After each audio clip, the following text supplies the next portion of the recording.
Manajer saya lagi di luar kantor dan kebetulan orang finance kantor ini lagi di luar negeri, lagi cuti. Jadi begitu ditransfer dan dikirim bukti transfer palsu itu,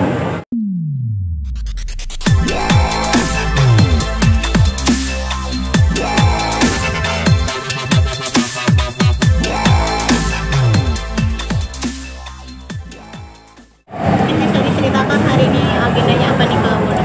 hari ini agenda kita ke Polda untuk bikin laporan mengenai kasus penipuan yang kemarin kejadian itu.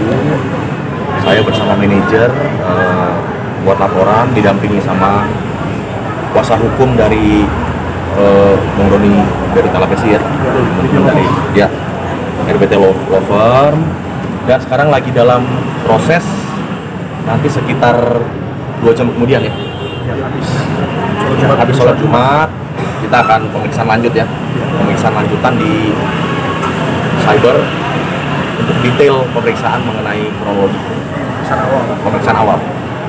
Kronologinya sendiri seperti apa sih Bang? Kalau dari awalnya itu kasus penipuan? Dari awalnya sebenarnya ini penawaran job untuk saya manggung tanggal 27 Desember di Kementerian PUPR, event Bisa Sambut kalau nggak salah tuh, ada salah satu deputi lah.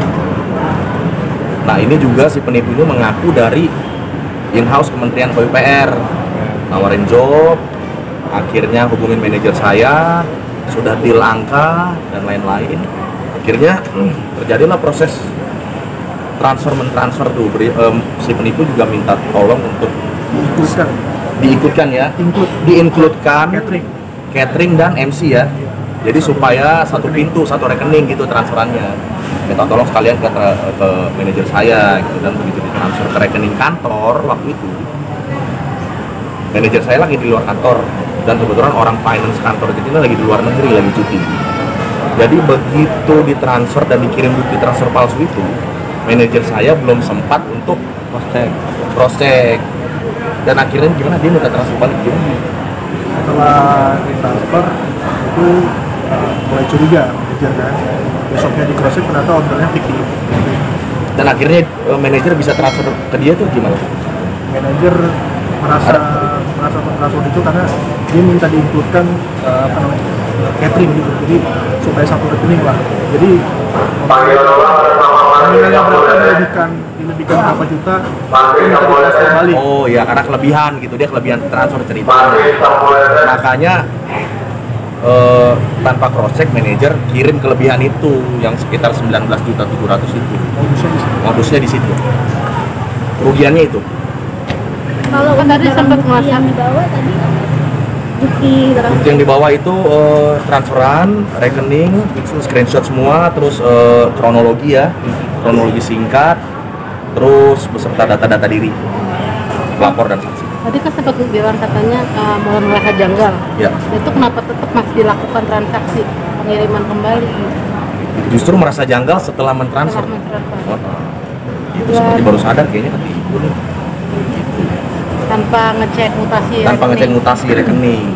Dan setelah dia merasa janggal baru orang finance untuk ngecek itu ada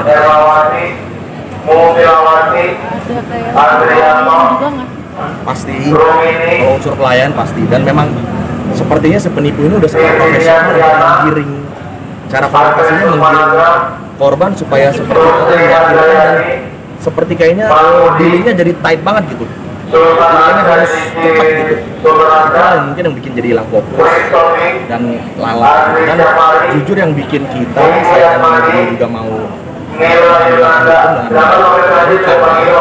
setelah saya naikin di sosial media saya cerita mengenai ini, ternyata banyak banget respon DM dari teman-teman yang mengalami hal yang sama, kasus yang sama, narasi yang sama, bahkan juga beberapa ada rekening yang sama juga dan nomor telepon orang yang sama ini.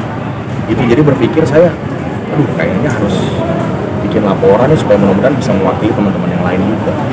Oh berarti ini secara tidak langsung modus baru penipuan di manajemen artis ya? Nggak baru juga sebenarnya, karena informasi dari teman-teman DM itu udah ada yang 2017, dari 2018. Dan saya baru dapat lagi update tadi berita, manajer Mama Ina, Pandu Winata itu tertipu 50 juta kali 3 dengan kasus yang sama. Itu beda orang. dengan modus yang sama. Yang nggak tahu itu beda orang apa atau lain. Mas Rani sendiri udah menghubungi untuk pihak Kementerian PUPR nggak sih untuk membahas kasus ini? Karena kan terseret nih nama kementeriannya juga. Nggak sepertinya nggak perlu ya. Itu nanti kewenangan kepolisian. Nah, kepolisian nanti ya. Karena hubungan langsung kita kan sama si calon pelapor ini. Bang, pelajaran yang didapat apa bang? Harus ilmu cross check nomor satu ya. Apapun dengan uang itu harus di cross check dan memang harus punya aplikasi yang bisa men-trace nomor. Kan kalau ada get contact itu kan kita tahu ya bahwa dihubungin nomor ini pasti ketahuan gitu. Mostly dia siapa ya, jadi harus lebih teliti, harus lebih fokus, lebih konsentrasi dalam berdealing. Kalau boleh tahu jumlah kerugiannya sendiri berapa Kak yang dalam? Jumlah kerugian itu 19.700.000 ya, 27 juta itu. Jadi sejauh ini kita sudah dikasih